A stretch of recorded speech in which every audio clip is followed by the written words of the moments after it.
Political માણસ નથી. 2022 ની ચૂંટણી લડવી, સિટિંગ એમએલએ ને પાછળ મૂકીને બીજા નંબર ઉપર, ગોપાલ ઇટાલિયા ચૂંટણી લડતા હોય એની બદલે રાજુ કરપડા ચૂંટણી લડતા હોય વિસાવદરમાં માહોલ ઉભો કરવો જોઈએ.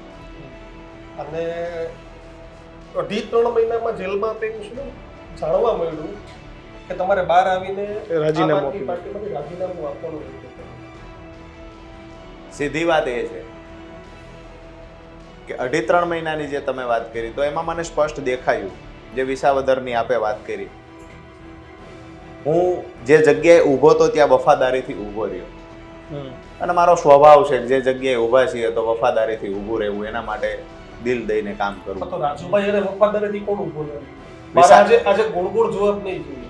તમે સ્પષ્ટ આજે પ્રેસ કોન્ફરન્સમાં પણ વાત કરી છે, તો મારે એવી સ્પષ્ટ વાત જ કરવી છે. તમે એવું કીધું કે હું જ્યાં ઊભો રહીને વફાદારી, તમને કોણે દગો આપ્યો? તો તમારી સાથે વફાદારી કોને ન રાખી તમારે આજે નિર્ણય લેવો પડ્યો? મારી સીધી જ વાત એ છે કે વિસાવદરની ચૂંટણી સમયે રાજુ કરપડાએ ખેડૂતોને અપીલ કરી, ખેડૂતોને પગે લાગ્યા, ખેડૂતોના પ્રેમનો ઉપયોગ કરી અને ક્યાંક ને ક્યાંક જે આમ આદમી પાર્ટીને લાભ અપાવ્યો કહીએ કે ત્યાંના ઉમેદવારને લાભ અપાવ્યો કહીએ, એ સમયે જે દિલ દઈને રાત દિવસ અમે મહેનત કરી, ખેડૂતોએ મહેનત કરી, જ્યારે એ માણસે ઋણ ચૂકવવાની વાત હતી ત્યારે એની ફરજ ચૂકી ગયા છે.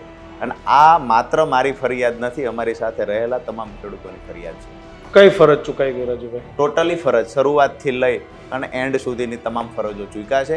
ક્યાંક ને ક્યાંક હું એવું માનું છું કે ખેડૂતોના નામે જે તે સમયે વિસાવદરમાં વાતો થઈ, બધું થયું, ખેડૂતોના નામે ખેડૂત નેતાનું ટેગ લગાવ્યું, બધું કર્યું, પણ અહીંયા જ્યારે ખેડૂતોને જરૂર હતી ત્યારે માત્ર વિડીયોથી કિશનભાઈ, પ્રદીપભાઈ, માત્ર વિડીયોથી કામ નથી ચાલતું.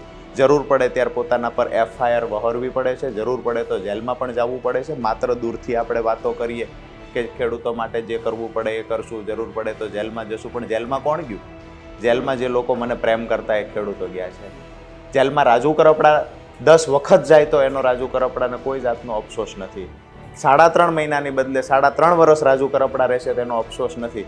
મારા ખેડૂતોને જેલમાં રહેવું પડ્યું હોય તો ક્યાંક ને ક્યાંક મને એવું દેખાય છે કે પાર્ટીના અમુક લોકો જે હતા કે જે લોકોની મેલી મુરાદના કારણે ક્યાંક ને ક્યાંક ખેડૂતો પરેશાન થયા છે.